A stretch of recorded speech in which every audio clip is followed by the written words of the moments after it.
এই তাড়াতাড়ি নিচে নেমে আয় বলছি, আমি তোকে খাবো। না, আমি নামবো না, এখানেই গাছে বসে থাকবো। এই অনেকক্ষণ হলো তোর জন্য এখানে দাঁড়িয়ে আছি। অনেক দিন হলো মানুষের মাংস খাইনি, আজ তো তোকে আমি খাবোই। না, আমি নামবো না, আমি এখানেই গাছে বসে থাকবো।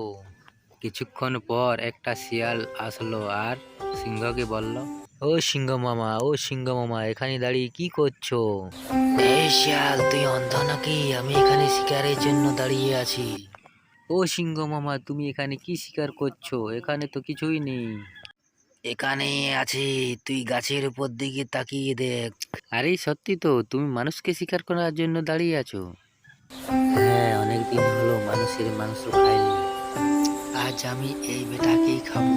তারপর শিয়ালটি মনে মনে ভাবলো, এই বেটা তো আমাকে একদিন সাহায্য করেছিল, একে আমাকে বাঁচাতেই হবে। সিংহ মামা, তুমি যাকে শিকার করব বলছো, এই বেটাকে ধরতে ধরতে তুমি তো না খেয়েই মরবে। এই বেটা তো গাছ থেকে নামবে না। তুমি এক কাজ করো, অন্য শিকার ধরে খেয়ে এসো। আরে শিয়াল, তুমি তো ঠিক কোথায় বলেছো। আমি সকাল থেকে দাঁড়িয়ে আছি, এই বেটা তো নামছেই না। হ্যাঁ দাদা, এই বেটা তো নামবে না, এই খুবই চালাক। এর চেয়ে তুমি অন্য শিকারীর খোঁজে বেরো। এই শিয়াল, তুমি একে পাহারা দাও, আমি অন্য শিকার করে আসছি। কিছুক্ষণ পরে আমি কিন্তু আবারও আসবো এখানে। শিয়ালকে এই বলে সিংহ সেখান থেকে চলে গেল। তারপর শিয়াল মানুষটিকে বলল, তুমি এখনো গাছের উপরে বসে আছো? নেমে এসো, সিংহ মামা নেই, পালিয়েছে। শিয়ালের কথা মতো লোকটি নিচে নামলো। আরে মহাশয়, তুমি গাছের উপরে ওভাবে বসেছিলে কেন? আর বলো না শিয়াল ভাই, আমি নিচে থাকলে ওই সিংহ মামা খেয়ে নিত আমাকে, ওর জন্যই গাছে উঠেছিলাম।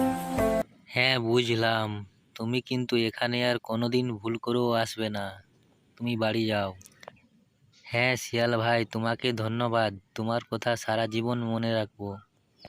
তার কিছুক্ষণ পরে ওই সিংহটি আবার শিয়ালের কাছে আসে। এই শিয়াল, আমার শিকার কোথায় গেল? সিংহ মামা, আমি কখন যে ঘুমিয়ে গেছিলাম, সেই সময় পালিয়েছে তোমার শিকার।